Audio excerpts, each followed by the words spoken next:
Hola gente, ¿cómo están? Bueno, la finalidad de este video sí es de una forma bien rápida y pasar un poco de generalidades sobre asma y EPOC y detallar algunos puntos principales de asma y EPOC, ¿sí? Entonces iniciando acá con algunas generalidades, si nosotros tratamos de la fisiopatología de estas dos enfermedades, si siempre se trata de un proceso crónico y obstructivo, siendo que hay diferencia entre los dos y, por ejemplo, en el proceso fisiopatológico del asma se trata más de un proceso de hipersensibilidad con inflamación y el proceso del epoxi, de la enfermedad pulmonar obstructiva crónica, se trata más de una alteración estructural de las vías respiratorias por determinadas noxas que vamos a detallar un poco más adelante sobre eso.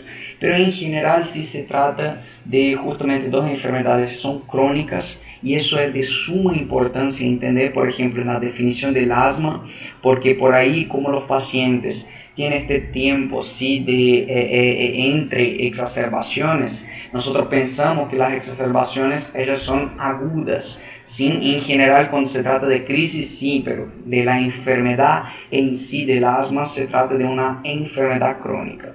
Y eso de inicio ya no se puede confundir, ¿sí? Y la segunda cosa que tienen igualdad entre las dos es justamente porque las dos se tratan de un proceso de obstrucción, ¿sí? Entonces para el diagnóstico, para separar las dos acá, nosotros justamente tenemos el asma y el EPOC que tienen por ahí muy parecido a lo que es el proceso fisiopatológico de la enfermedad. Pero cuando nosotros las separamos, nosotros tratamos de que el asma es un proceso crónico con obstrucción, pero es reversible. Y el proceso de la enfermedad pulmonar obstructiva crónica, del EPOC, sí es un proceso crónico con obstrucción, pero irreversible o prácticamente irreversible. ¿Sí? Entonces estos dos términos pueden ser utilizados ahí de inicio para que vayamos entendiendo eso. ¿Cuál sería el principal examen complementario entonces para el diagnóstico de estas dos enfermedades y para que yo consiga se definir que el paciente está frente a un proceso obstructivo, principalmente para eso? Y justamente nosotros hablamos de la espirometría. Entonces la espirometría sí es el examen complementario principal en estas enfermedades para tratar de definir si estoy frente a un proceso obstructivo o un proceso no obstructivo, un proceso restrictivo. Y si estamos frente a un proceso obstructivo, ella me dice si es un proceso reversible o irreversible. Entonces, solo a título acá de repaso, sí, de generalidades, introduciendo acá el tema, hablamos un poco, nos hacemos acordar un poco acá de la espirometría, ¿sí? Entonces, la espirometría es la principal característica que ustedes tienen que saber realmente para qué sirve y cómo realizar, ¿sí? Y ahí nosotros, la primera cosa que tenemos que indicar a nuestro paciente es que si él hace ya utilización de drogas broncodilatadoras, BD broncodilatador, ¿sí? Nosotros tenemos que decir a este paciente que 24 a 48 horas antes de realizar la espirometría, el paciente tiene que cesar, si tiene que cortar estos fármacos de 24 a 48 horas antes de realizar el examen, ¿sí? Y ahí básicamente la maniobra fundamenta en que si nosotros pedimos, vamos a tapar ahí la narina del paciente, ¿sí? Con un clip, con algo, y vamos a acoplar ahí si este tubo acá en la boca del paciente, donde el paciente va a inspirar inicialmente profundo, ¿sí? Con toda la fuerza posible, y va a expirar de forma forzada también, ¿sí? Lo máximo que pueda, ¿sí? Entonces se tiene que decir entre comillas, ¿sí? Hasta que se le acabe el aire, tiene que expirar, ¿sí? Entonces básicamente eso, nosotros volvemos ahí a lo que son los gráficos de curva flujo-volumen, ¿sí? Nos damos cuenta acá que justamente el paciente inspira lo máximo que puede, ¿sí? Y luego expira el máximo que puede. Obviamente que en este primer segundo, ya les hablo de este gráfico acá, pero en este primer segundo acá de expiración nosotros marcamos lo que es uno de los parámetros principales de la curva flujo-volumen, sí, obtenida con la espirometría, que es justamente el volumen expiratorio forzado, ¿sí? Y durante todo el proceso de expiración nosotros tenemos lo que es la capacidad vital forzada. Entonces, tratando un poco de este otro gráfico acá, si ustedes observan, es justamente el proceso de expiración completa del paciente. O sea, el paciente acá inspiró por completamente, partimos del cero, ¿sí? Ahí empezamos a contar la expiración. Entonces, en el primer segundo yo tengo un determinado volumen expiratorio forzado.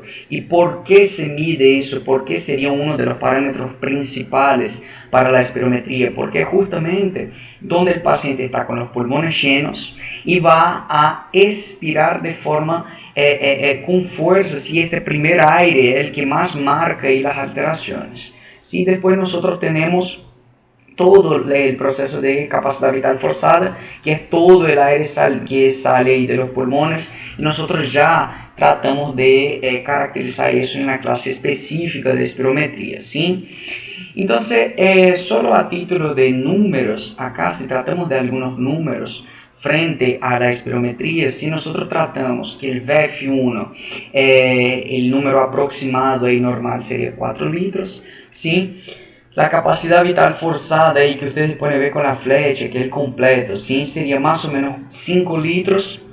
Y ahí nosotros tenemos el índice, que es el cociente ahí entre el VF1 sobre la capacidad vital forzada, ¿sí?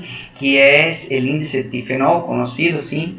Que nos da realmente, el índice Tifenol es muy importante tenerlo en cuenta, porque es justamente lo que me separa ahí, lo que me divide si estoy frente a un patrón obstructivo, y también me da características si yo estoy frente a un patrón obstructivo reversible o irreversible, ¿sí? Así como el VF1 también me da este patrón, pero principalmente el índice Tifenol, sí, que este cociente entre los dos me caracteriza si yo estoy frente a un patrón obstructivo. Entonces es muy importante tenerlo en cuenta, y es básicamente el cociente entre VF1 sobre la capacidad vital forzada. O sea, es 4 dividido por 5, que es 0,8 o 80%.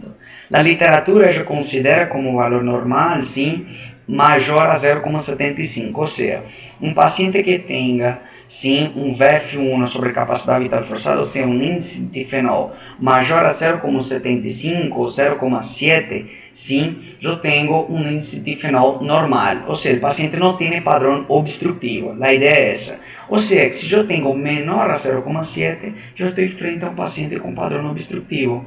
Então, se tratando acá deste gráfico solamente da própria expiração, de forma bem rápida e básica, sim, nosotros podemos separar justamente con estos tres parámetros que les presenté anteriormente, ¿sí?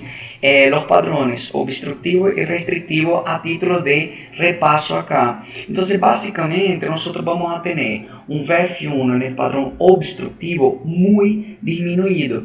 Sí, está muy disminuido. ¿Por qué? Presten bien atención. En el padrón obstructivo, yo en general tengo, el propio nombre ya dice, una obstrucción. Entonces yo ya dificulto la entrada de aire, ¿sí? Entonces, primer problema, yo tengo una dificultad de entrada de aire. Además de eso, hay una característica en el padrón obstructivo, cuando hablamos de asma y EPOC, por ejemplo, que es el acúmulo del volumen de aire residual, que es el aire que queda ahí al final de la expiración.